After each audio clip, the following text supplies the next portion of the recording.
Assalamualaikum warahmatullahi wabarakatuh. Di sini saya Siska Siti Sophia akan memaparkan sedikit eh, mengenai fase tes deskripsi.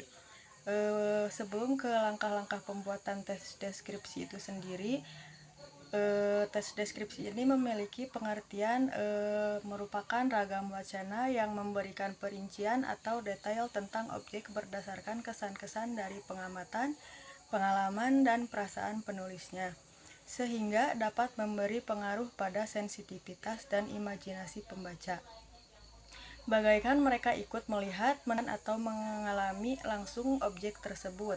Deskripsi adalah tulisan yang tujuannya memberikan perincian atau detail tentang objek sehingga dapat memberi pengaruh pada sensitivitas dan imaji pembaca atau pendengar. Bagaikan mereka ikut melihat, mendengar, merasakan, atau mengalami langsung objek tersebut.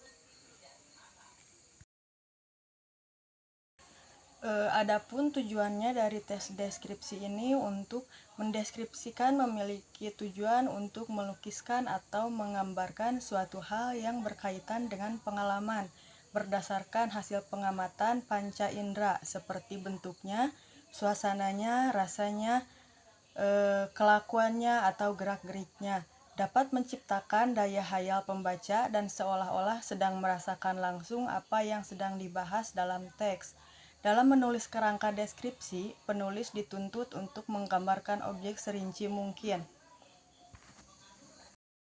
Ciri-ciri dari tes deskripsi itu sendiri diantaranya yang pertama sebagai sarana menggambarkan atau penjelasan sebuah objek. Yang kedua, penggambaran atau penjelasan ditulis secara rinci yang melibatkan unsur indera.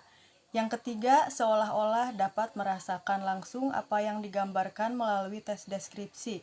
Yang keempat, menggunakan bahasa yang mudah dan sering dipakai dalam kehidupan sehari-hari.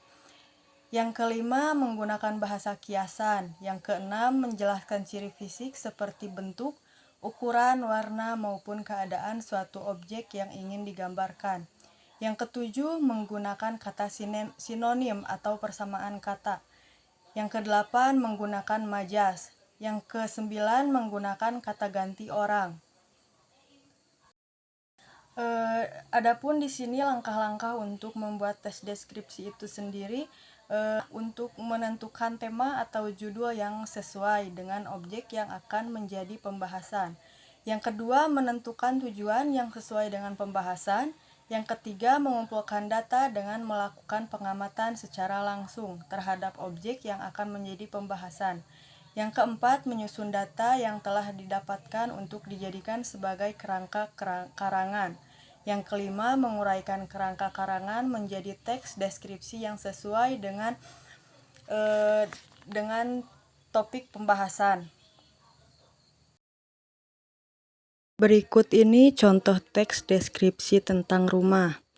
Rumahku terletak di Jalan Pondok Pesantren, Desa Sidareja, Kecamatan Sidareja, Kabupaten Cilacap, dengan nomor rumah 24 samping Gang Citra 2. Lebih tepatnya rumah orang tuaku dibangun jauh sebelum aku lahir. Memiliki luas 36 meter persegi, diberi cat warna krim dengan perpaduan hijau, dilengkapi dengan pagar dari bambu terlihat begitu mungil. Nah, di paragraf pertama ini menunjukkan ide pokok atau gagasan pertama yang dicari dalam teks deskripsi ini.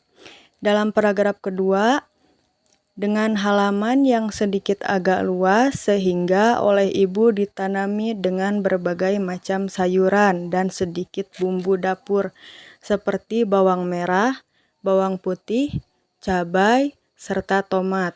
Setiap tanaman tumbuh subur, bahkan ibu jarang membeli sayuran seperti kangkung, bayam, dan terong. Rumah itu terdiri dari 4 kamar tidur, 1 ruang sholat, 1 kamar mandi, 1 dapur. Di ruang tengah terdapat sofa yang sudah sedikit lapuk serta televisi. Sedangkan pada ruang tamu, di ruang tengah terdapat sofa yang masih bagus dan beberapa tempat duduk dari rotan dengan 2 meja, serta ada almari yang digunakan berbagai buku dan beberapa dokumen penting. Dalam paragraf kedua ini sudah memasuki pendeskripsian yang dimana kita bisa lihat contohnya seperti penggambaran pada beberapa bumbu sayur yang ditanam oleh ibu. Kita dapat merasakan atau menggunakan indera perasa kita sehingga dapat tahu bagaimana saja posisi di rumah tersebut. Seperti terdiri dari 4 kamar tidur, 1 ruang sholat, 1 kamar mandi. Di sini sudah dijelaskan lebih rinci lagi sehingga kita dapat mengetahui bagaimana keadaan di rumah tersebut. Nah, untuk paragraf ketiga ini, untuk menjaga keharuman ruang tamu, terpasang pengharum ruangan yang digantung di sudut ruangan. Semua barang yang ada di ruangan dalam rumah ternyata tertata dengan rapih. Dengan keramik berwarna coklat membuat rumah mungil ini terlihat rapi dan bersih. Pada paragraf terakhir ini mencakup semua keterangan dari pertama hingga akhir atau yang biasa disebut sebagai simpulan atau kesan. Nah, mungkin hanya itu yang bisa saya sampaikan. Kurang lebihnya mohon maaf. Wassalamualaikum warahmatullahi wabarakatuh.